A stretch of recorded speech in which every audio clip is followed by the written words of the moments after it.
Salam, axşamınız xeyir olsun. MTV Azərbaycan efirində sənin seçimin canlı olaraq yayımdadır. Bugün anonslardan da gördüyümüz kimi sonsuzluqdan danışacağıq.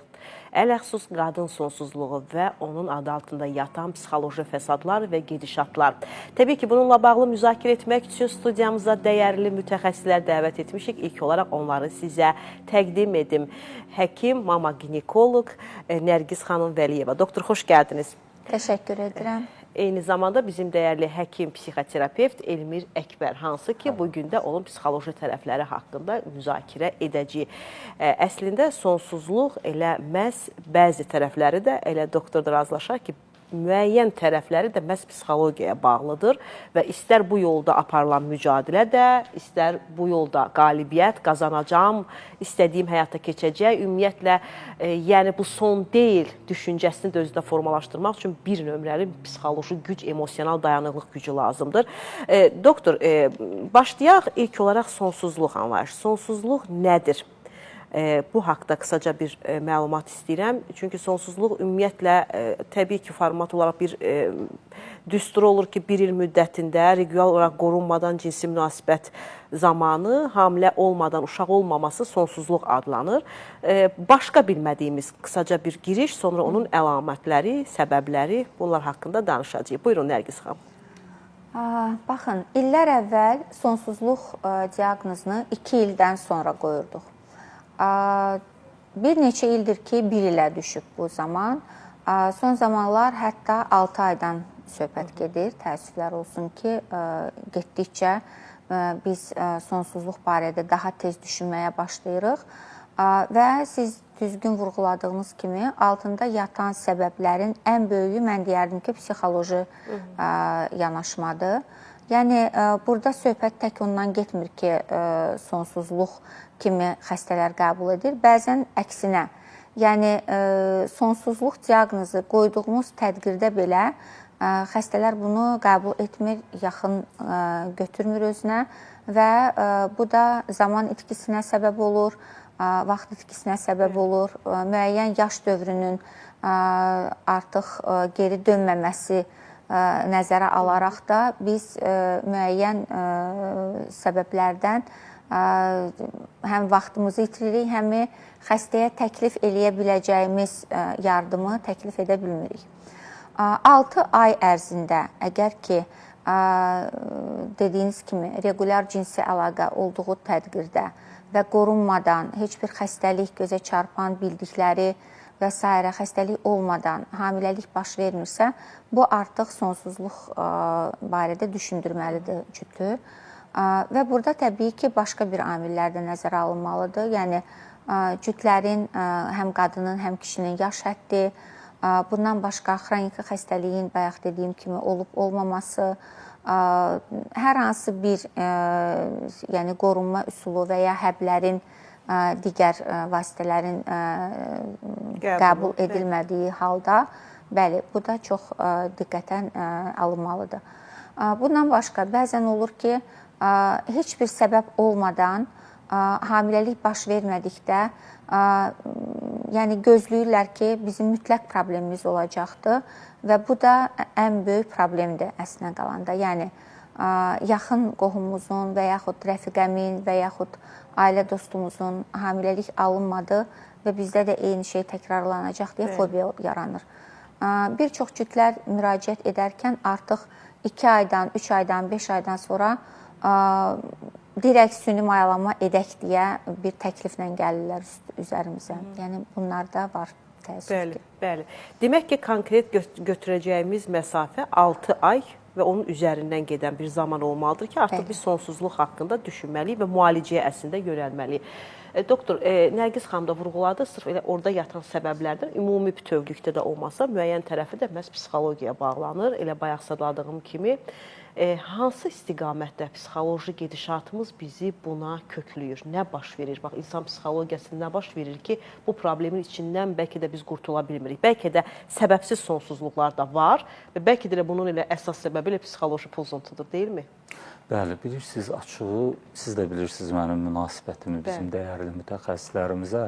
Nərgiz xanım o qədər savadlı, o qədər dəyərli. Bəli, yəni illər də tanıyıram. Bəli, bir mütəxəssisimizdir. Mən istəyirəm o qədər az-az, qısa-qısa danışım ki, tamaşaçılarımız tam faydalana bilsinlər, tam bəhrələnsinlər onun dəyərli elmi biliklərindən. Niyə görə? Ona görə ki, təəssüf ki, bugünkü gün sosial şəbəkədə hamı olub ekspert.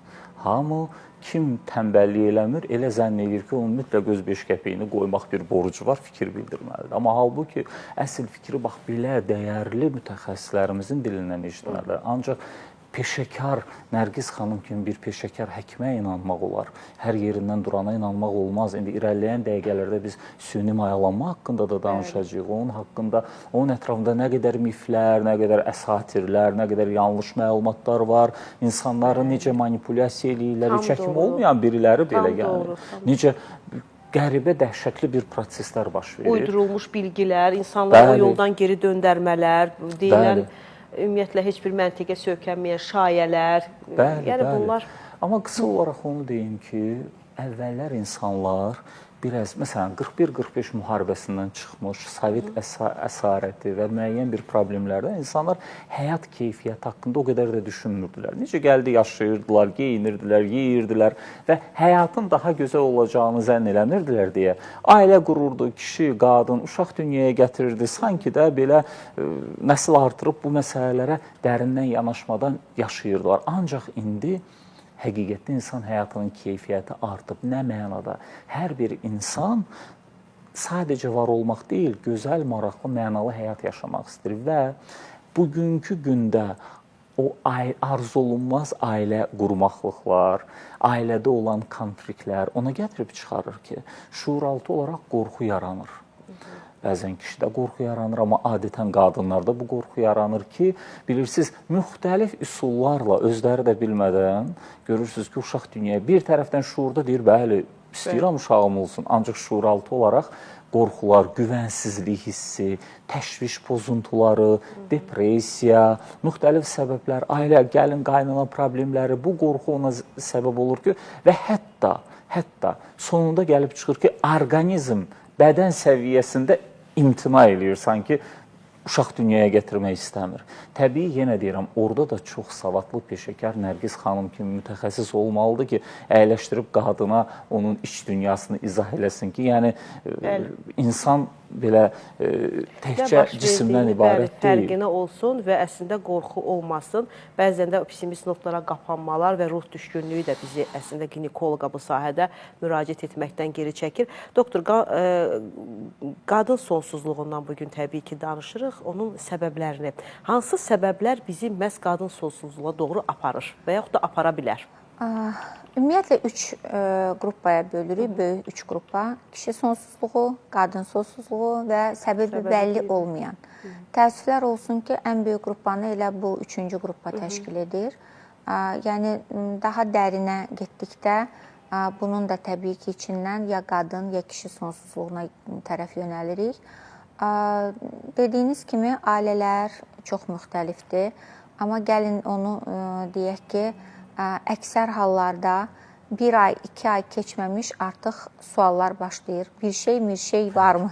Düzdürmü? Məşhur sual. Bəli, ən məşhur sual budur və bu da təəssüflər olsun ki, oxumamış qızlar arasında, daha aşağı biliyi olan qızlarımızın arasında bu kimi qorxular da, bu fobiyalar daha çox olur.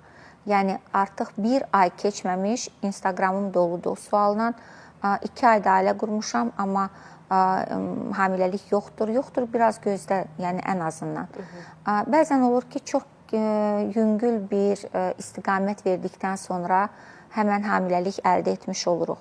Amma dediyimiz kimi, bəzən də olur ki, altında yatan dərin səbəbləri çox ötəri kimi qəbul edirlər və bunun üzərinə çox da gedə bilmirik.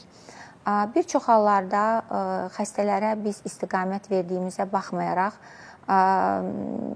sosial şəbəkələrdə olan yararlı məlumatlardan alaraq, onlar da düzgün yönəlmirlər. Yəni, bu da aylarla lazımsız müayinələr, lazımsız müalicələr və s. Yəni topluda bu istiqamət çox populyardır. Təəssüflər olsun ki, bəzən də olur ki, xəstəyə dedikdə ki, biraz gözləyin, hələ zamanınız var və s. Amma onlar yanlış bir qərar qəbul edirlər və çox radikal bir addımlar atırlar və bu da sonrasında həm səhhətlərinə, həm istəyimizə zidd olaraq bir şeylər olur. Ciddi problemlər yaradır. Deyək ki, qadın sonsuzluğunda ən tez-tez rastlanan polikistik over sindromudur. Yəni bu da qeyri-regular aybaşı siklına pozğunluqlarda olur. Və bu kimi xəstələrdə biz təbii ki, gözləmək yox da, amma bu xüsusi bir yanaşma tələb edir. Düzgün yönəlmirlər, ələxüsusda əsasən rayon xəstələrimizdə onlara cərrahi müdaxilə tələb olunur deyirlər və cavan xanımlar bu əməliyyatlardan sonra bir çox hallarda düzgün müalicə və yaxud düzgün istiqamət seçmədikləri üçün sonrasında daha ciddi problemlərlə və həqiqi sonsuzluqla üzləşməyə başlayırlar. Anadan gəlmə xanımlarımızın anadan gəlmə olacaq hansı bir göstəricilər məhz onun gələcəkdə ana olmağının birbaşa qarşısını alır? Elə bir gedişat varmı, doktor? Bu ancaq genetik xəstəliklərdə olur. Genetik meyillik fonunda. Təbii ki, analar da diqqətli olmalıdır. Yəni, hal-hazırda ilk aybaşı, deyək, menarxi çox cavanlaşıb. Yəni, deyək ki, 11-13 yaşında daha əvvəllər biz aybaşı başlamasını gözləyirdiksə, indi artıq 8 yaşında, 9 yaşında, 10 yaşında uşaqlarda biz aybaşı görürük və bu da əslinə qalanda anaların daha çox diqqətini almalıdır. Yəni, əgər boy faktoru imkan verirsə, müraciət eləməlidirlər. Ya ginekoloqa, ya endokrinoloqa və bu proses dayandırılmalıdır. Yəni, tövsiyə edirik. Amma düzgün yerində deyirəm. Yəni, 13 yaşda normal gedişat hesab olunur, 13 yaşa 8 yaş artıq müalicəlik. 11-13 yaşa qədər, bəli, bu normal bir vaxtdır. Amma 8 yaşında, 9 yaşında, 10 yaşında... Doktor, həmin zamanlarda bu adət dönəminin başlamasına səbəb nə ola bilsin ki? Erkən yetişmə. Erkən yetişmə.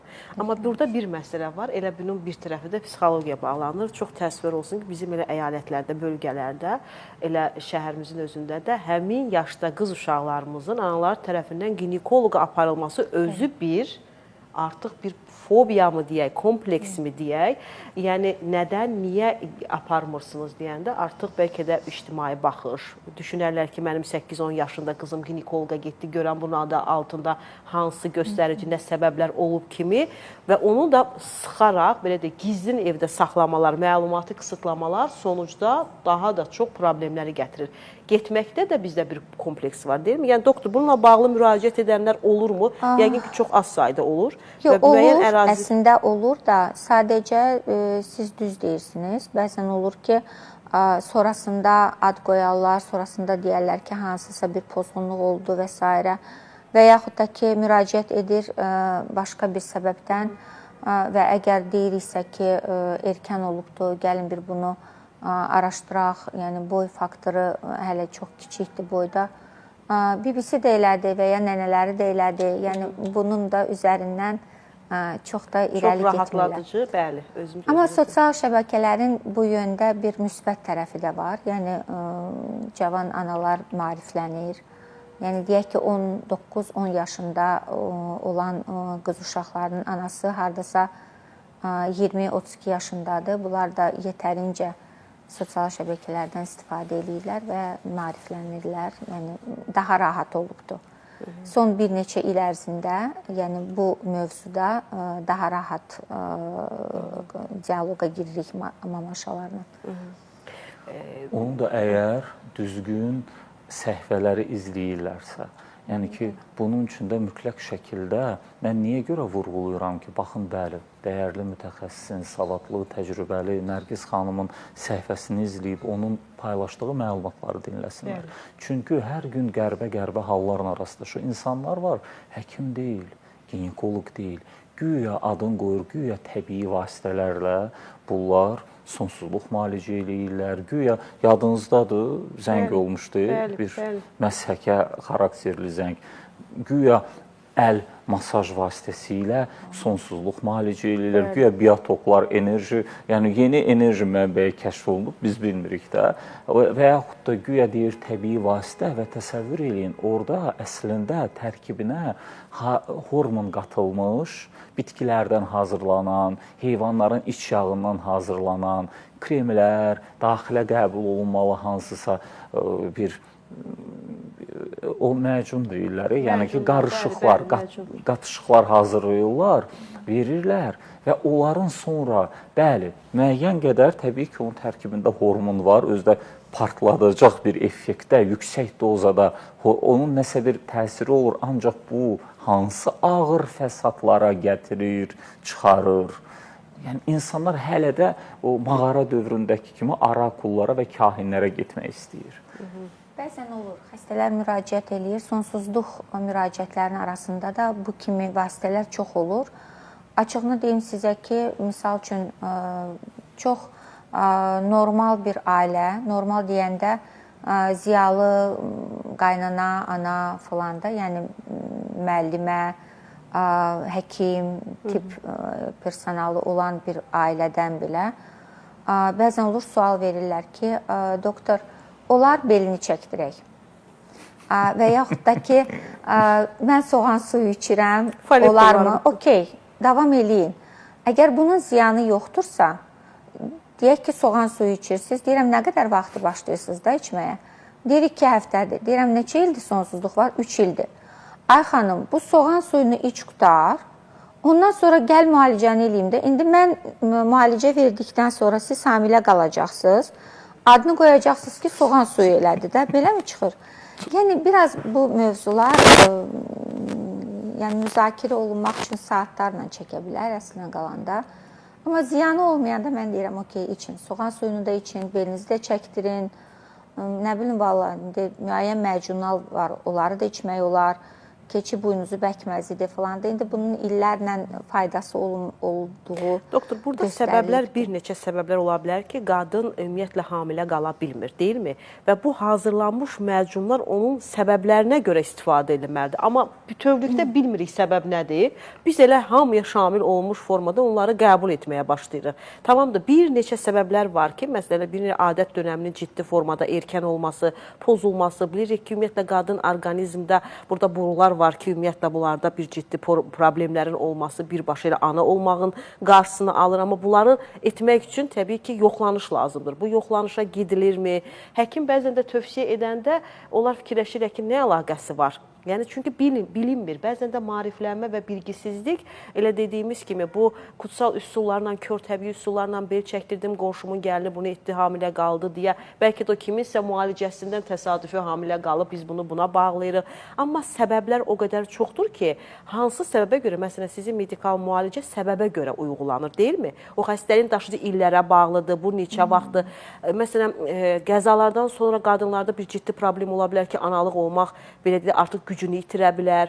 Müəyyən qadın orqanizmində, uşaqlıq yolunda o qədər ciddi fəsadlar var ki, siz onun dərininə vararaq müalicə edir. Amma bu təbii üsullarda onu heç kəs bilmir, adını qoymuşuq, uşağı olmur və hamilə qala bilmirəm. Bu əslində diaqnoz deyil, bu nəticədir. Səbəb isə tam başqa bir şeylərdir. Yəni, o səbəblərin bilmədiyimiz başqa ciddi səbəblər var ki, məsələn, bax, bu haqda bəlkə də bilgisizlik ki, hansı səbəblər bizi hamilə qalmağa birbaşa qarşısına alır? Birbaşa hamiləlik alınmayacaq və yalnız həkim vasitəsilə hamilə qalacaqsınız deyə qadın sonsuzluğu səbəbləri var. Bu da boru faktorudur. Müdaxilələrdən sonraki müəyyən bir durumlardır. Deyək ki, hər iki yumurtalığını qadın itirdi hansısa bir səbəbdən və belə olan təqdirdə təbii ki, hamiləlik əldə etmək mümkün deyil təbii yolla. Və yaxud da ki, borular alındı və artıq hamilə qalmaq mümkün deyil. Belə olan təqdirdə bəli, radikal olaraq biz ancaq süni maylama təklif edə bilərik.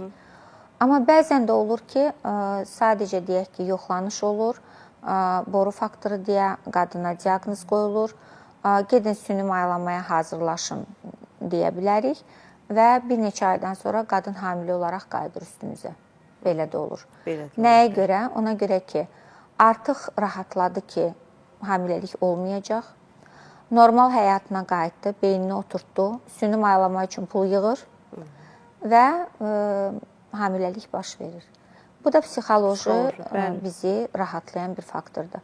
Və yaxud bu həftə aldığım mesajlardan biri, doktor, siz dərman yazdınız və mən hamilə qaldım. Düşünürəm, nə dərman yazdım? Fol turşusu. Yəni, çox güvənən bir xəstədir. 4 ay, 5 ay hamiləlik olmadıqdan sonra müraciət edir. Təbii nə yazırıq? D vitamini, fol turşusu, hamiləlik planlamaq üçün. 2 aydan sonra gələrsən deyirsən ki, 6 ayını ən azından tamamlasın və hamiləlik olduqda bütün nəsillə bir eləyibdilər ki, doktor mənə dərman yazdı və mən hamilə qaldım. O da deməli psixolojidir və ona dərmana olacaq, bəli, güvəndir. Bizim indi bu haqda danışacağıq ki, görün nə qədər əslində bu elə gedişatın tən yarı faizindən çoxunu psixoloji məqamlar təşkil edir. Reklam fasiləsinə ayrılırıq. Fasilədən sonra müzakirəmiz yenidən davam edəcək. Xatırladaq, bugün sonsuzluq, qadın sonsuzluğu üzərində müzakirə aparırıq. Reklamlar. Reklam fasiləmiz bitdi, müzakirəmiz davam edir. Xatırladaq ki, bugün qadın sonsuzluğu və onun adı altında yatan psixoloji gedişatlardan danışırıq. Qonağımız isə mama ginekoloq, doktor Nərgiz xanım Vəliyeva və həkim psixoterapevt Elmir Əkbərdir. Nərgiz xanım, təbii ki, müayinə biz borular üzərində durduq, hansı ki, çox ciddi və həssas bir məsələ. Elə deyirəm, deyim, deməyim, amma qoy deyim ki, mənim əslində elə öz həkimimdir, Nərgiz xanım olub, ginekoloq olaraq mənim elə övladlarımın dünyaya gəlməsində misilsiz xidməti olan bir xanım olub. Müayinə çox önəmlidir. Bəli, bugün sırf olaraq həkim, bilirsiniz, insan özü üzərində kimisə nəticəsini və adi bir dərmanın doktor, mənimlə razılaşarsınız, əgər effektini görürüksə, biz onun haqqında çox ürəklə danışmaqda bir xüsusi cəsarət gəlir də insana ki, yəni mən əminliklə danışıram, başqa formada, kimlərinsə xahişi ilə və yaxud da mənim haqqımda danışın, mən gözəl həkimlərimdən fərqli olaraq bir də var canlı şahidəm də bugün. Uzun illər söykənəcək və məni tanıyan hər kəs bilir ki, uzun illərdən sonra ana olmaq və hamilə qalmaq, bu həyatı yaşadım. Burada nə idi problem? Dəqiq müayinənin aparılmaması və diaqnozun düzgün qoyulmaması idi. Mən ona görə, mənim həssas yerim olduğuma görə hamiləlikdə o qədər həssasdır və kimlərsə ki, ətrafımda görürəm, eşidirəm ki, illərdir bu ana olmaqdan məhrum olublar. Məsələn də hamilə qala bilmirlər. Sadəcə birinci olur ki, nə müayinəsindən keçmişsiniz? Yəni mənim onlara o sualım olur ki, yanlış yerə yönlənmələr ilə, doktor da onu vurğuladı, bayaq istiqaməti yanlış aparmalar, ümumiyyətlə bilgisizlik bizi illərə bağlayır. Və ayırıq ki, bəlkə də 10 il, 15 il keçib və bununla yaşayan və barışan ailələr var. Amma mütəxəssis düzgün seçəndə aynıdır. Demək ki, qismətimiz 7 ildən sonra Nərgiz xanımla elə onun çalışdığı o gözəl bir klinikada kollektivlə oldu ki, bəli, inanırsınız ki, doktor, o illər ərzində heç kəs mənə o xanımın məsələn yönləndirdiyi müayinədən keçməlisən deyə sözünü deməmişdi. Və orada tapıldı ki, problem nədir? Təbii ki, problem mənlə bağlı olduğuna görə onun üzərindən də cərrahi əməliyyat və cərrahi müdaxilədən sonra ana olmaq şansını qazandım. Bugün hansı ki, ondan daha çox xanımlar qorxur ki, əməliyyata getsəm bəlkə də bu olmaz düşüncəsini və indi artıq Allah bütün övladları saxlasın. 3 gözəl övladım var. Yəni bunun üçün də hələ hardasa sizə böyük bir təşəkkür düşür ki, Nərgiz xanımla, yəni bizim tanışlıq və bağlılığımız orada düzgün mütəxəssis çox önəmlidir. Ona görə müayinələri soruşuram ki, konkret olaraq hansı müayinələrdən keçmək mərhələsi mütləqdir? İlk öncə qadın özü adətən bilir hansı onun xəstəlikləri var. Ən basit də türklər deyən belə kiçik bir paketlər var, hansılar ki tövsiyə edirik. Müəyyən, əgər bunlarda müəyyən olunan bir problem yoxdursa, həmən boru yoxlanışını ən azı 6 ay keçməlidir. 6 ayda biraz yaşı irəli olan xanımlara tövsiyə olunur. Deyək ki, 35 yaşın üzərində, bəli, 6 aydan sonra 38 yaşında, 40 yaşında xanımları 6 aydan sonra biz boru yoxlanışına yönəldə bilərik. Amma cavan bir cütlükdə hər hansı bir müayinə sorunu yoxdursa, bir ildən tez bunu etməyin də bir yeri yoxdur da, sözün açığı. Boru yoxlanışından bir çox xəstələrimiz qorxa-qorxa gəlir. Ağrılı prosedur olaraq, bəziləri həyatında keçdiyi bir prosedur olduğu üçün də çox qorxur. Instagramda, internetdə araşdırıb, çox ağrılı, çox xoşa gəlməyən bir müayinə kimi oxuduqdan sonra ümumiyyətlə ya ağrısızlaşma üsulları ilə istifadə edərək girirlər bu müayinəyə. Amma yəni çox da belə qorxunc bir şey deyil. Və deyərdim ki, boru qədər heç bir orqanın əhəmiyyəti yoxdur sonsuzluqda. Yəni qadınla kişini birləşdirən bir körpüdür. Yəni boru yoxlanışı olmayıbsa 3 il sonsuzluqdan sonra, yəni bu deməkdir ki, heç bir yoxlanışa girməmisiniz. Boru yoxlanışından sonra əgər hər iki boru bağlıdırsa, o zaman dediyiniz kimi uzun mücadilələrə də girən xəstələr olur. Bunun altında yatan problem nədir? Əgər laparoskopi üsulla boru açılmağı cəhd olunursa, 3 ay ərzində hamiləlik baş vermədiysə, təkrar boru yoxlanışına ehtiyacımız olur.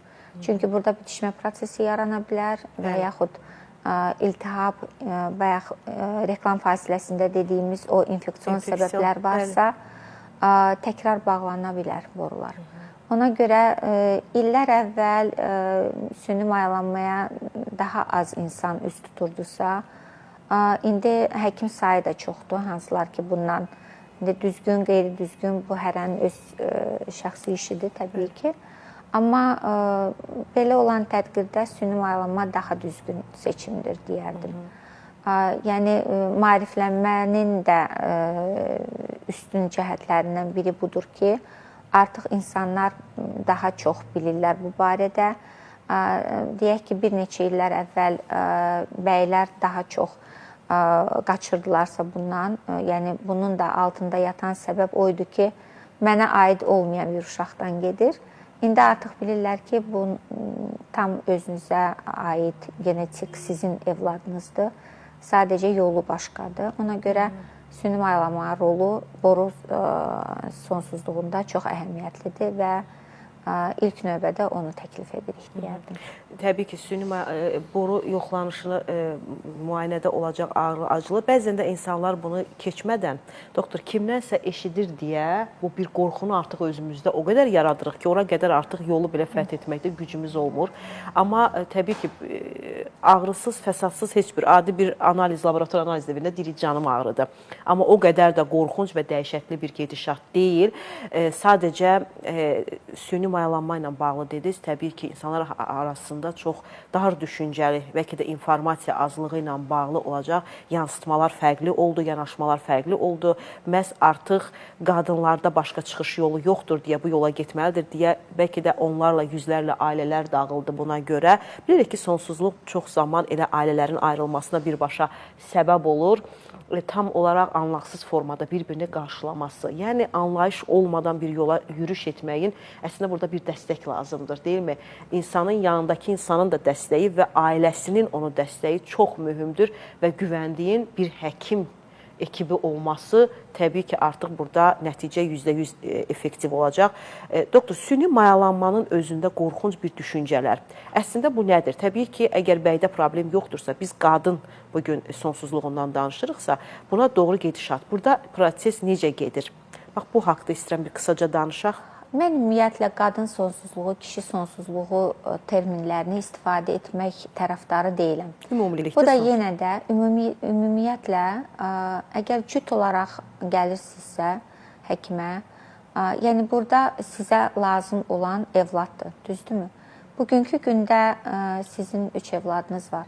Hansı daha çox sizindir, hansı daha çox yoldaşınızındır? Bəli. Bəli, bunun bölünməzdir. bölgəsi ola bilməyən kimi məncə sonsuzluqda yəni belə müzakirə olunmamalıdır. Amma yenə də əgər qərar qoyuldusa və müayinə olarkən nəticə olaraq qadının səbəb olduğu bilindiysə və süni mayalanma qərar verildiysə, çox aşırı bir problem və yaxud sizi gözləmir. Deyək ki, 10-12 gün çəkən bir müalicədir. 10-12 gün. Müraciət etdiyiniz gündən 28 gün sonra nəticə aldığınız bir sonucdur da axırda. Yəni, cüt olaraq gəlirsiniz, sizə müəyyən bir preparatlar təyinat olunur, təbii qadından gedir söhbət.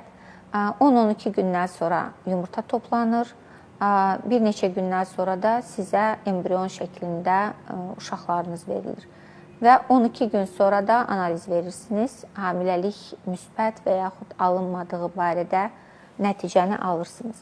Təbii ki, bu 12 gün çox çətin və ağır bir perioddur qadının həyatında. Amma əvvəldən necə ki, illərlə nəticə gözləyib, hər ay 28 gündən bir, 30 gündən bir, həmən o aybaşı dövrü problem olduğu kimi bunu da keçirtmək lazımdır. Bəli. Bunu da keçirtmək lazımdır. Yəni, burada da artıq səbir, təmkin daha çox rol oynayır və əslində bütün xəstəliklər üzərində əslində müalicə belə getməlidir. Müalicə və bir xəstəlik üzərinə bir yola çıxırıqsa, doktor, orada psixoloji dəstək çox önəmlidir və həm özümüzü toparlamalıyıq, həm də ətrafdakı insanların mənə olan inamını və güvənini qazanmalıyıq ki, mənə ən azından inansınlar ki, mən bu yolda çalışıram və nə isə etmək marağındayam. Bəziləri deyir, axı çox laqeydsiz yanaşırsınız, heç fərqində deyilsiniz ki, bu sizdə bir problem var. Bu baskılar bizə yetərincə uzun illərdə olub. Necə ki, doktor vurğuladı, bir neçə aydan sonra artıq sorğu-suallar başlayır ki, ailənizdə niyə övlad yoxdur deyə. Bəziləri planlı şəkildə hamilə qalmağı ümumiyyətlə imtina edirlər və dondururlar, bloklayırlar ki, yəni biz ona hazır deyilik. Əslində bu da çox önəmli bir faktor, deyilmi? Əgər mən özümü bugün ana olmağa hazır hiss etmirəmsə, mən nədən ana olum? Doğrudur, tamamilə razıyam sizlə və həmçinin insanın şəxsi münasibəti bilirsiniz nəyə gətirib çıxarır. Bax, indi yenə təkrar qayıdıram bu məsələnin üzərinə ki, mütləq mütəxəssisə müraciət edilməlidir. Mütləq fikirləri sosial şəbəkədə də mütəxəssislərdən dinləmək lazımdır. Bax, burada hər ikimiz Nərgiz xanımın peşəkar fəaliyyətinin şahidiyik. Çevrəmizdə nəinki özümüz, çevrəmizdə nə qədər pasiyentlər müraciət edib, razı qalıb, çox gözəl. Niçin ki, ailələrə vəsilə olubdu Nərgiz xanım ki, evlad səsi, sədası eşidibdilər. Hətta əməliyyatlar o zaman xatirimdədir. Keysəriyyə əməliyyatlarına növbəyə yazılan xanımlar məhz Nərgiz xanım əməliyyatda iştirak etsin deyə ona günlər alırdılar ki, və hətta vurğulayırlar o vaxt ki, təbii doğuşun zamanını necə ayarlayacağım ki, siz mənə hələ günlər yazırsınız. Onu bilmir axı vaxtı. Doğuşda və əməliyyatda şəxsən özünün iştirak etməsini istəyənlər. Bu da əslində həkim olan güvən və etibardan başlayır, deyilmi? Bu da bir insana rahatlama verir. Çox önəmlidir bunlar, doktor. Amma gəlin bunu da deyək də. Yəni, süni mayalanmada sonsuzluqla əziyyət çəkən qadınlarda negativ bir nəticə olduqdan sonra başlayırlar peşəkar axtarmağa da, düzdürmü? Yəni, orada müəyyən psixoloji problemlər başlayır və s. Yəni, bunu da zamanında planlamaq lazımdır. Yəni, əvvəlcədən xəstəni düzgün yönəltməyəndə də bizim çox böyük sonrasında altını çəkən bir problemlərlə üzləşirik. Bundan başqa, yəni sonsuzluqla əlaqəli həkimə müraciət edən xəstələr arasında necə ki, yataq otağına cüt girirlər və bunu heç kimlə müzakirə etmirlər, ümumiyyətlə bu problemi də heç kimlə müzakirə etməməyə tövsiyə edirik. Yəni, hansı yolla hamilə qaldın, necə hamiləlik keçdi, nə kimi problemlər yaşadınız? Yolla gələ-gələ bir cavan xəstəm var. Bir neçə aydan sonra müraciət eləmişdi və həmən hamilə qalıbdı. Bugün səhər xanım mənə yazdı ki, hamiləlik artıq hamilədir və çox pis keçirdirəm. Hədsiz ürək bulanma və s. bir neçə vaxt bundan qabaq tablet formasında müalicə təyin eləmişik.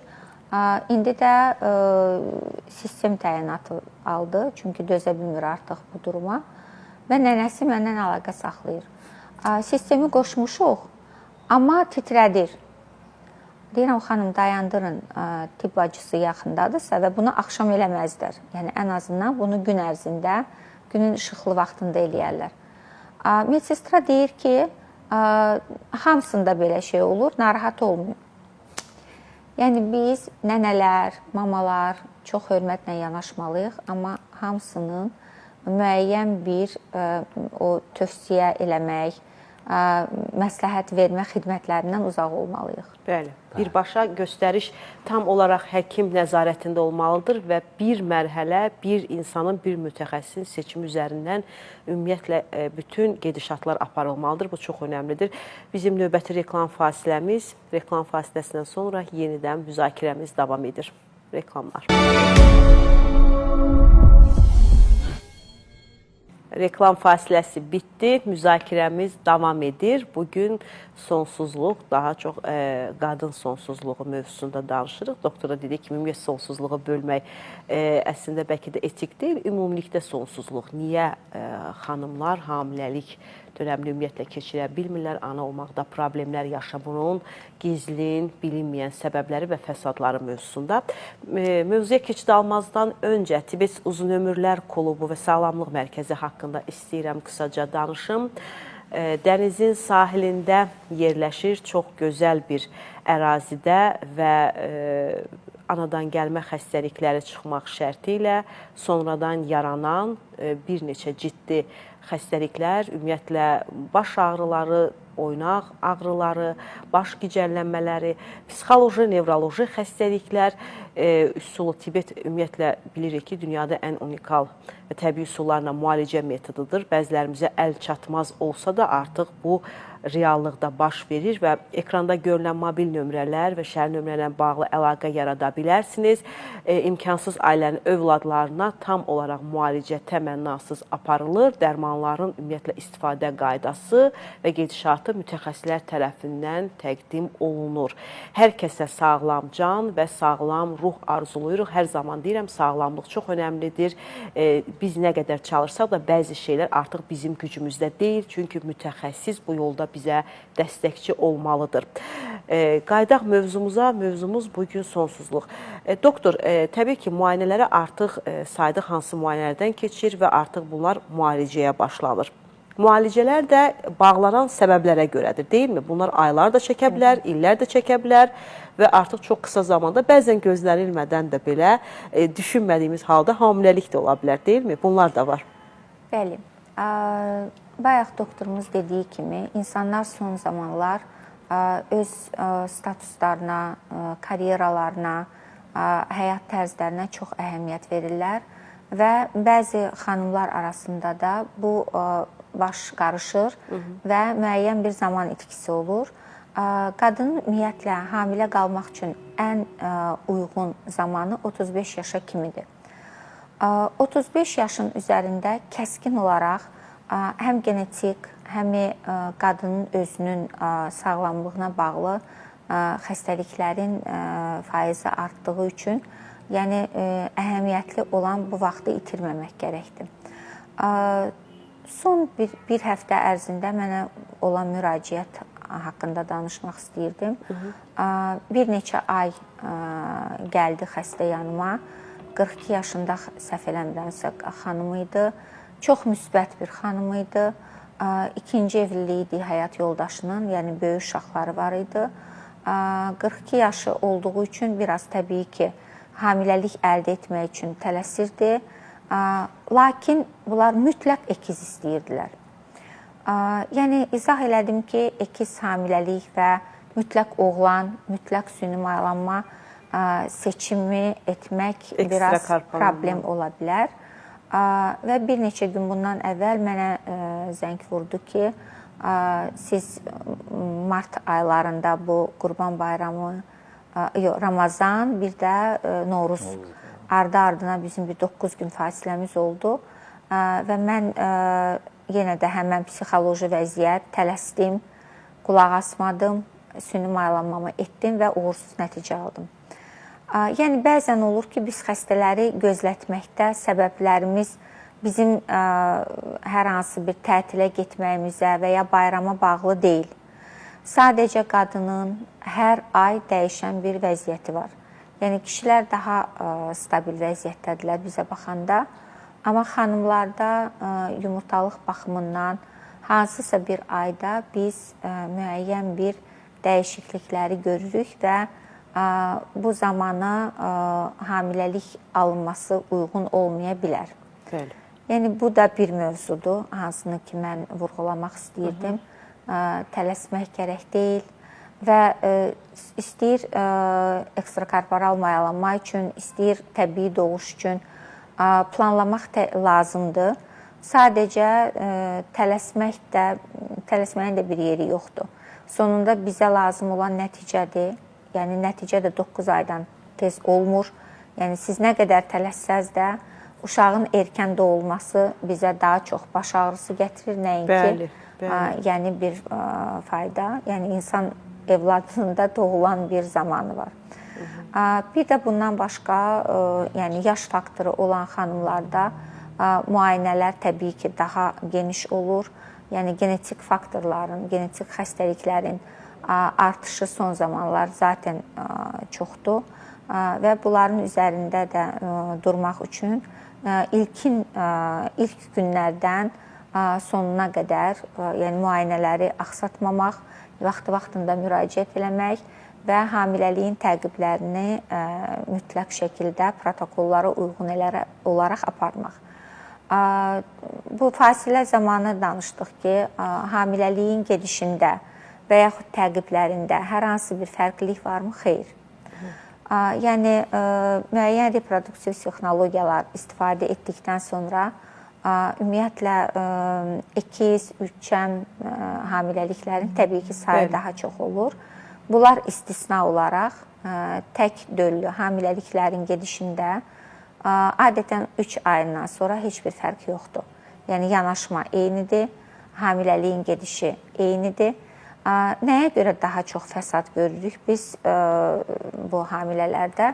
Ona görə ki, zaten onlarda müdaxilələr çox olur, müəyyən bir xəstəliklər olur, o da səbəblərdən biri olur sonsuzluğun və təbii ki, bunlar da hamiləlik sırasında bizə özlərini göstərməkdə davam edir. Bəli. Doktor, bir də, bəli, buyurun, əlavəniz varsa. Çox üzr istəyirəm. Qısa olaraq bir şey demək istəyirəm ki, niyə görə hər dəfə israr edirəm əsl mütəxəssisə müraciət eləməyi. Bəli. Ona görə ki, baxın, səhvələr var, mən özüm rastlaşmışam. Güya bunlar gün saymaqla oğlan, qız, nələrsə əvvəlcədən vəd edirlər gələcək analara və yaxud da, nə bilim, bildirçin yumurtası yeyəndə bu cinsdən uşaq olacaqdır, şüyüd qaynadıb içəndə başqa cinsdən olacaqdır doğum. Yəni, belə və ən problem odur ki, zaman itirirlər. Doktorun bilgisi çoxdur deyəsən. Bəli. Mən sizə bir maraqlı əhvalat danışım. Təbii ki, yer adı çəkmək düz olmaz, amma bölgələrdən, provinsiyada olan bir yerdir. Belə bir hadisə, elə bir hadisə eşitmişəm ki, inanırsınız mı? Mən eşidəndə dedim ki, bəlkə mən yuxudayam, bəlkə bu bir zarafatdır. Yəni, insanlar buna necə inana bilərlər? Demək, adın qoyurlar ki, qadın hamilə qalır, ola bilsin orada psixoloji hamiləlik də belə yalançı hamiləlik var, qarına, o da var, yəni o konversiyon pozuntularda qarına su yığılır, bütün əlamətlər var, uşaq. Ola da bilər, bunu sadəcə imitasiya edirlər 9 ay da həyat yoldaşı kişinin və hər dəfə deyirlər ki, problem var.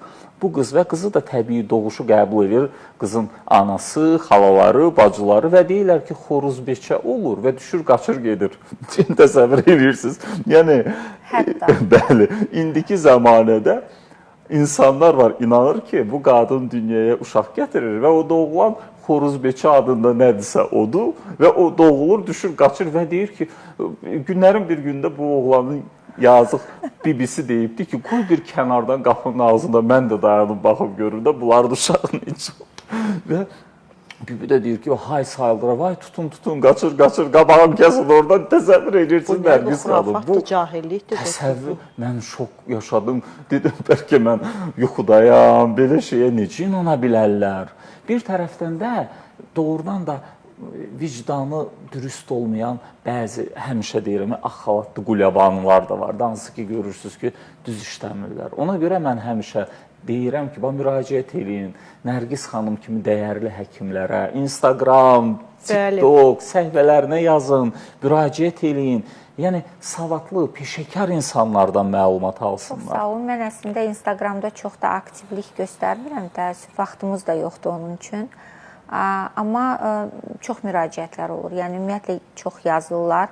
Həftə ərzində heç olmasa 3 dənə, 4 dənə yazılar olur ki, siz cinsiyyəti hesablayırsınızmı?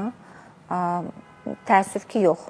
Yəni, Doktor, niyə bu qədər? Bu baskı hardan gəlir ki, bizdə sifarişli övladların dünyaya gəlməsini artıq haqlısınız hardasa. Ginekoloqlara sifarişlə müalicəyə başlamalar var ki, elə edin ki, mənim oğlan övladım dünyaya gəlsin və yaxud da elə edin ki, mənim qız övladım.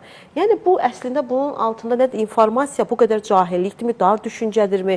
Yəni, bunu necə insanlar qəbul edib özlərində bunu tam formalaşdıra bilər və bununla da bağlı müraciətə doğru gedə bilər? Bu necə baş verə bilər? Günlər. Hesablamalar, cədvəl üzərindən, bəli. 4 qız evladım olduğu üçün buna hər dəfə gülüşlə yanaşıram həqiqətən. Yəni, hesablamaq olsaydı, yəqin ki, özüm hesablayardım, bu işin içindəyəm. Tam doğru. Hətta ikizlərim olanda inanıram ki, yoldaşım baxmır, yoxsa da məni danlayacaq ki, niyə danışırsan. İkizlərimiz olanda mənə dedi ki, axı, bax Nərgiz, sünni ekstrakorporal mayalanma olduğu təqdirdə, özün orada mütəxəssis 2008-ci ildə mən artıq sünni mayalanma mərkəzində işləyirdim və belə bir zamanda 21-ci əsrdə 4 dənə qız evladı dünyaya gətirmək nə deməkdir? Amma Allah verdi sonunda. Yəni və yaxud da ki, mənə müraciət edəndə ki, hesablama ilə məşğulsunuzmu? Xeyr və yazırlar. Axı, bir çox adam hesablayır, axı hesablatdırın. Mən o mövzuya girmirəmsə, niyə mən bunu etməliyəm? Lakin bir şey də var ki, real olaraq və elmi cəhətdən yaxınlaşanda müəyyən bir hesablama deməyək də proqnozlaşdırma mümkün olur. Yəni, düşünək ki, Y xromosomu daşıyan toxum hüceyrələri daha yüngüldür. Ona görə ovulyasiya dövründə mayalanma baş verərsə, oğlan evladı həyata gətirmək, dünyaya gətirmək daha realdır. Bundan başqa Çin təqvimi var, haradakı müəyyən bir qidaları tövsiyə edirlər. Bunun da altında, yenə də deyirəm, elmi cəhətdən yaxınlaşaq da, cahilliyimizi qoyaq bir qırağa. Hansı qidaları yemək daha düzgündür, hansıları istisna etmək məsləhətdir. Yəni, bunların da altında yatan elmi bir araşdırma düşünək. Deyək ki, müəyyən pH dəyişikliyi baş verir mayalanma sırasında və ona görə də yəni prob eləyə bilərlər də, ən azından deneyə bilərlər. Sizin kimi bir mütəxəssis ən azından o qadının həyat siklini siz müşahidə eləməlisiniz ki, o ovulyasiya nə olduğunu ona izah eləyəsiniz. Onların yenə də mütəxəssis nəzarəti ilə. Doktor, çox maariflidir qızlar. Əslinə qalanda biraz, yəni, bu modaya nə deyirsiniz? Dəb. Bəli. Biraz dəb də var. Yəni, biz də görürük ki, hansısa bir klinikalar daha çox dəbdə olur, hansısa bir müddət ərzində, ondan sonra hansısa bir mütəxəssislər daha çox dəbdə olur, daha çox öndə olur. Ümumiyyətlə, bir dənə tövsiyəmdir, mənli mənsiz, mən hər xəstəmə də deyirəm, əgər sizin çox böyük bir probleminiz yoxdursa, sizə dahi bir həkimə ehtiyac yoxdur. Sizə diqqətli, yanınızda olan bir sahə həkimi lazımdır. Deyək ki, uzun bir problemlərdən sonra hamilə qalan xəstələrimiz olur. Bunlar da təbii ki, ya provinsiyada olurlar, ya uzaq bir bölgələrdə olur.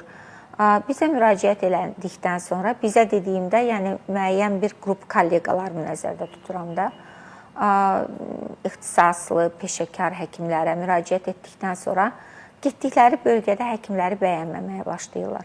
Amma bu da doğru deyil. Çünki bəlkə də biz o mühitdə olsaq, lazım olan köməyi göstərə bilmərik. Çünki onların bizim əlimizin altında hər cür müasir avadanlıq var. avadanlıqlarla Bəli, bağlı avadanlığımız var. Müəyyən bir müraciət edə biləcəyimiz mütəxəssislər var. Güclü laborator analizlər fəaliyyət göstərir. Ən azından ağır əməliyyatlarımız olur. Hansı ki, o ağır əməliyyat sırasında müəyyən bir problem yaşaya bilərik və biz istənilən halda uroloqlarımız var, cərrahlarımız var və biz onlara gecə-gündüz müraciət edib çağıra bilərik. Onlarsa orada təkdilər. Ona görə onların da qabağına baş əymək lazımdır. Yəni ən azından əlinizin altında olan, hər zaman müraciət edə biləcəyiniz və sizin yəni köməyinizə çatacaq bir həkimlə təmasda olmalısınız. Bu da sizin böyüklüyünüzdən, daxiliyinizdən həm insan kimi, həm mütəxəssis kimi irəli gəlir. Təəssüf ki, hər mütəxəssis görürsünüzmü belə danışmır. Bu özü sizin hansı zirvədə olduğunuzu göstərir.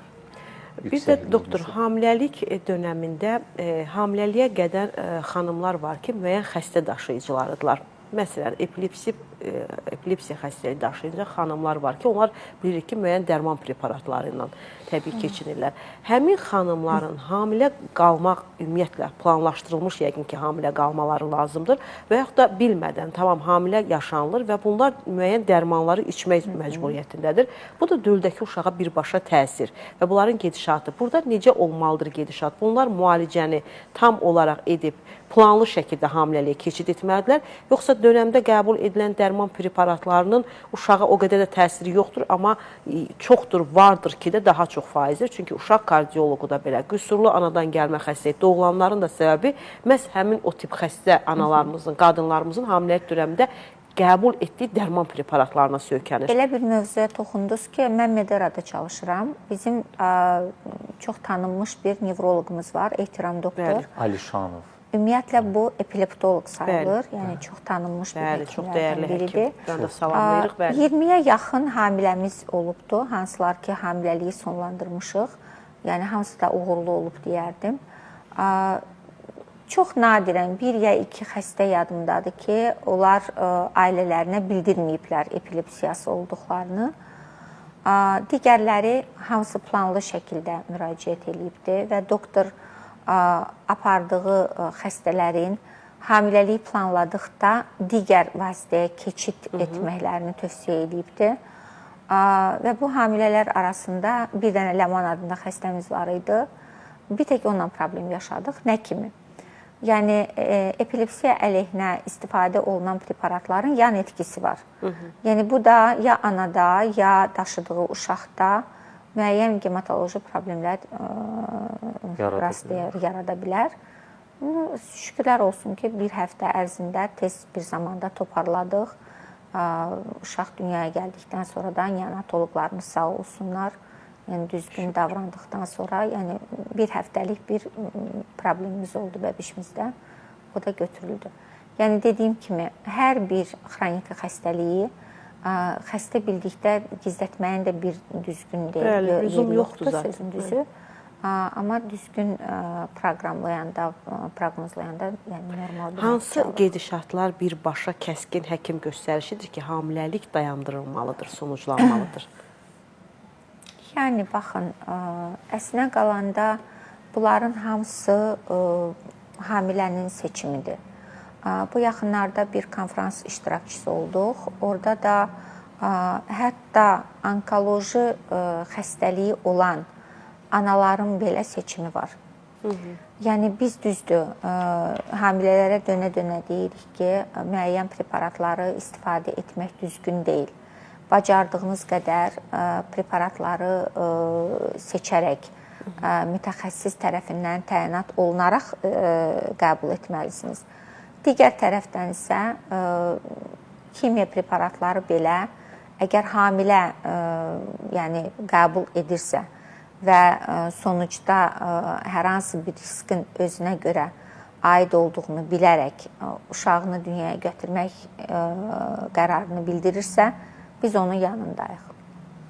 Yəni, hər bir halda xəstənin seçimidir. Bundan başqa, bəzi durumlar var ki, təəssüflər olsun ki, misal üçün, ən çox xoşuma gəlməyən bir situasiyadır da bu. üzdə çilzələr, aknelərə görə müəyyən bir preparatlar təyinat olur və axıra kimi başa düşə bilmirlər ki, bu preparatlar hamiləlik planlanmamışdan 6 ay əvvəl kəsilməlidir. Və hətta son araşdırmalara görə 2 ilə qədər biz artıq qadağa edirik bu preparatları istifadə etməyə. Çünki hamiləlikdə problemlər yarana bilər. Təbii ki, indi genetik bir müayinələr var, hansıları ki biz ilkin dövrlərdə edirik. Misal üçün, 2-li test, 3-lü test bu Down sindromu, Edward sindromu kimi xəstəliklərin skrining testləridir. Nəyə görə dünyada bunlara üstünlük verilir və mütləq şəkildə protokollara salınıbdır?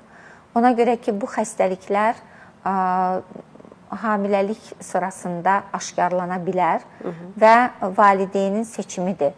Xəstə uşağı, evladı həyata gətirsin, yoxsa yox. Və nəyə görə dövlət tərəfindən, müəyyən dövlətlər tərəfindən bu xəstəliklər aşkarlamaq üçün skrining testləri dövlət qarşılayır. Ona görə ki, bu uşaqlar yaşayır, cəmiyyətin bir hissəsi olur və bu xəstə uşaqlar dövlətin sorunudur. Bunlar sonrasında problem yaşasalar belə, yəni dövlət tərəfindən qarşılanır. Ona görə də seçim valideynindir. Yəni genetik xəstəliklər aşkarlandıqdan sonra yenə də valideynin seçimidir amma. Yəni bu uşağı bunlar davam eləsinlər, yoxsa yox. Yəni seçimi biz valideynlərə buraxırıq. Amma bəzən də olur ki, həkim göstərişini də qeyri-ciddiyə alıb, ondan qəbul edib yaşayanlar sonradan da başqa bir fəsadlarla da üzləşirlər. Doktor, bu hamiləlikdən təbii ki, sonsuzluqla bağlı danışırıqsa, ümumiyyətlə sonsuzluğun bir qorxu xofu var hər birimizdə ki, yəni mən bu diaqnoz mənə qoyuldusa, dünyanın sonudur deyə artıq nə etsəm də faydası olmayacaq, əməliyyatların, müraciətlərin, ümumiyyətlə müalicə üçün, müayinə üçün baş vuracağım həkimlərin də mənə bir karı toxunmayacaq kimi anlayış düşünürük. Ümumiyyətlə buna bir aydınlıq, ümumiyyətlə sonsuzluq anlayışını tam olaraq sıfırlayacaq bir gedişatımız var. Bugün tibbin inkişafı, müasir texnologiyalar və ona uyğun uygulanan metodikalar bunu tam kökündən həll edə bilir, deyilmi? Təəssüf ki, yox. Amma etməyən tərəflər də var. Nədir orada gecikmiş dönəm mi deyək, bir zaman mı deyək? Burada artıq çarəsizlikdir. Ekstrakorporal mayalanma nədir? Yəni onun da edə bilməyəcəyimiz bir məqamı var ki, elə bir vəziyyətdə hətta o da artıq kömək olmur. Səbəbi bəlli olmayan sonsuzluq. Hər bir şey normaldır, evlad yoxdur, yumurtalıq problemimiz yoxdur, toxum problemi yoxdur, boruda keçiricidir, amma yoxdur evlad. Bir müddətdən sonra üz tuturuq müəyyən bir mütəxəssislərə və yenə də nəticədə əldə etmədiyimiz bir qərar var. Səbəbi nədir? Heç kim izah eləyə bilmir, təəssüf ki. Yəni, %100 nəticə almış olsaydıq, təəssüf ki, bu problem aradan qalxmış olardı və ən böyük altında yatan səbəblərdən də elə budur. Yəni, bəzən olur ki, xəstə müraciət edir və mayalanmadan sonra negativ nəticə aldıqda deyir, necə ola bilər ki, olmasın. Bəli. Yəni, bunu qəbul etmək nə qədər çətin olsa da, təəssüf ki, bunu əvvəlcədən biz xəstəyə izah eləyirik. Sadəcə, insan da öz eşitmək istədiyini eşidir ancaq. Yəni, nəyə görə alınmadı bilmirik. Yəni, hər bir şey normal olduğu təqdirdə nəyə görə alınmasın? İrəli yaş faktoru olan, yaşı olan xəstələrdə təbii ki, daha asandır bunu izah eləmək. Deyək ki, 38 yaşında, 40 yaşında ailə qurub, biraz gecə ailə qurub və bir neçə aydan sonra və ya lap belə ildən sonra müraciət edib və təbii ki, yumurta rezervi azalmış olur. 1 və ya 2 cəmi folikul olur və oradan da 1 ya 2 yumurta əldə etmiş oluruq və zəif bir döllənmiş embrionu transfer etdikdə nəticə sözsüz ki, 25 yaşında boru problemi olan qadından eyni nəticə alınmayacaqdır. Yəni o xəstəyə 25, 30, 35 yaşa qədər boru problemi olan xəstəyə əgər biz 60%-in üzərində şans olaraq deyiriksə, sözsüz ki, yumurta rezervi az olan qadınlarda və yaxud da ki, toxum problemi olan cütlüklərdə əgər TS əməliyyatı nəticəsində toxum tapılırsa, təbii onların nəticəsi daha çox ehtimal problemli olacaqdır. Amma yenə də ümidlər daha çox bizim uğurlu nəticələrə söykənir. Əlbəttə, getdikcə nəticələr üzərində işlənilir, daha çox araşdırmalar aparılır, daha düzgün dərman protokolları tərtib edilir. Deyək ki, bir 10 il bundan əvvəl biz xəstələri saatlarla yatızdırırdıq, durğuzmurduq, çox yüklü dərman verirdik. İndi yəni çox dəyişikliklər var bu mövzularda. Yəni dediyim kimi ekstrakorporal mayalama çox əlçatan olub, qiymət baxımından da çox əlçatan olub və nəticə etibarilə də insanlar maariflidir. Artıq bilirlər hansı variantlarda müraciət etmək lazımdır. Və Bakının özündə də elə Azərbaycanda da yəni bir çox mərkəzlər var ki, düzgün fəaliyyət göstərirlər. Yəni bir çox mütəxəssislər var bu baxımdan da bir problemlərimiz azalır təbii ki. Əsas odur ki, doğru, savadlı, təcrübəli və vicdanlı mütəxəssisə müraciət eləsinlər Nərgiz xanım kimi. Düzgün, dəyərli, özünün peşəkarlığı ilə seçilən yetərincə ginekoloqlarımız da var.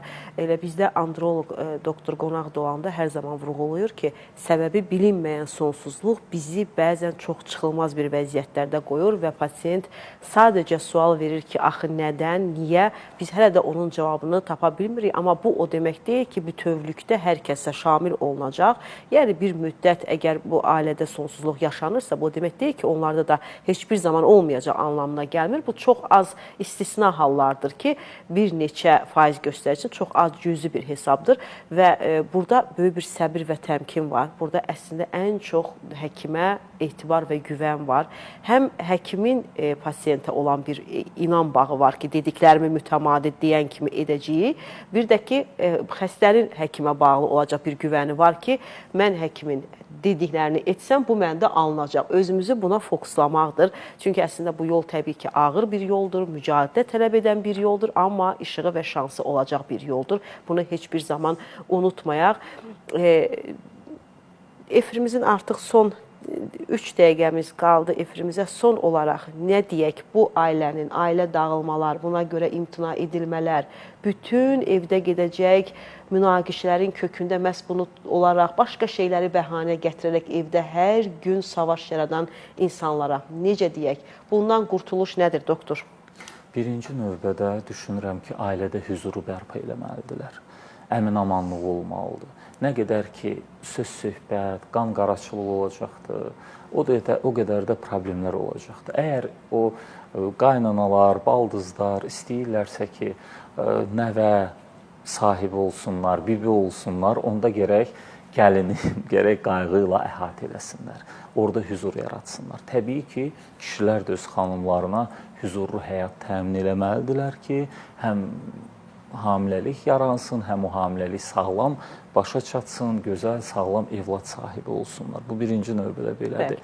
Və eyni zamanda da bayaqlarım Nərgiz xanım birinci hissəsində verilişin gözəl bir söz dedi ki, sadəcə fol turşusu təyin eləmişdi da o qadına.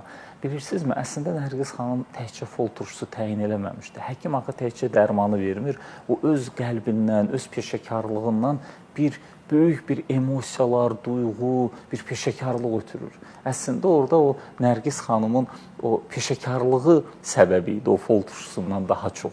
Onun təması, onun kontaktı, bayaq da siz nümunə getirdiniz. Demək ki, orada psixoloji səbəbi imiş ki, o dərmanı baxın özündən bir şansı və çıxış yolu bilib qəbul etməsi. Çünki əsl həkim olmalıdır həkim. Birinci o texniki dərmanlardan kənar onun bir həkimlik ruhiyyəsi olmalıdır Nərgiz xanımdakı kimi.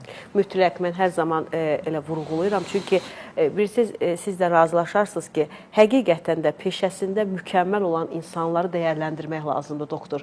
Bunları nəyəsə xatir biz bugün danışmırıq. Bunları biz, yəni bunun altında başqa səbəbləri yatmır. Nə Nərgiz xanımın bugün gəlib burada 1 saat yarım danışıraq reklama ehtiyacı yoxdur, ya eyni zamanda elə Elmir bəyin, ya mənim burada deməyimlə milyonlar insanlar axışıb gedəcək deyə də anlayışı yoxdur. Sadəcə peşəkar insanları dəyərləndirmək, onların işinin qarşılığında böyük hörmət, ehtiram hissi yaşatmaq lazımdır ki, o insanlar ən azından bilsinlər ki, etdiyimiz işləri görən və dəyərləndirən var. Nəinki görməzdən gəlib, bu işlə əlaqəsi olmayan insanları səbəbsiz yerə, gərəksiz yerə reklam etməkdən hər zaman bunu vurğulayıram və bugün tam əminliklə deyə bilərəm ki, həqiqətən də, yəni öz həyatımdan və öz gedişatımdan deyə bilərəm ki, ən uğurlu ginekoloq seçimi əgər bugün bizim ölkədə 3 nəfərdirsə, onun elə biri və bəlkə də birincisi Nərgiz xanımdır. Bunu tam əminliklə deyirəm və bunu onun yanında olanlar, onun müalicəsini alanlar, əməliyyatında iştirak edənlər tam əminliklə təbii ki, bunu təsdiqləyə bilərlər. Yəni bunu heç bir şeyə söykənmədən biz bunu bugün ürəklə və əminliklə deyirəm. Efirimiz çox təəssüf olsun ki, sona yetdi. Əslində, ginekologiya çox geniş bir sahədir və orada yüzlərlə xəstəlik var ki, hər bir xəstəlik bir mövzu olaraq götürülə bilər. İnşallah ki, gələn buraxılışımızda sizi sevə-sevə gözləyəcəyik, amma zamanınız dəyərində çox az zamanınız var ki, yenə o zaman içərisində, o zamansızlıq içərisində bizə bir zaman ayırdınız. Bunun üçün sizə xüsusi təşəkkür edirəm. Elə doktor, sizə də təşəkkür edirəm ki, bu işdə siz də bizə böyük bir dəstəkçisiz və sonsuzluq, əslində bu sözü heç demək istəmirəm. Ümumiyyətlə, hamiləlikdən biraz kənar düşən xanımlarımız ki var, bunlar bəzən kənar insanların baskısından sıxılır. Amma onları da normal qarşılasınlar, çünki ona baskı edən qaynananın, baldızın, onlar da sonuçta onun ana olmağı üçün onu deyirlər və eyni zamanda o qaynanaları da gəlinlər başa düşsün ki, onlar da sizin ana olmağınız üçün bunu deyirlər. Yəni, burada aqresiyanı bir-birimizə yansıtmaq deyil, sevgi ilə bu yola çıxmaqda çox böyük bir fayda var. Çünki dəstək və sevgi, inanın ki, bütün maneələri dəf edir. Bugünlük bu qədər hər birimizə sağlam can və sağlam ruh arzulayıram. Hər bir xanımın ana olmaq arzusuyla bugünkü efirimizi bitirdik. Sabah yenidən görüşmək ümidi ilə salamat qalın. Sizin də hər birinizə sonucda dərin minnətdarlığımı bildirirəm. Sağ olun.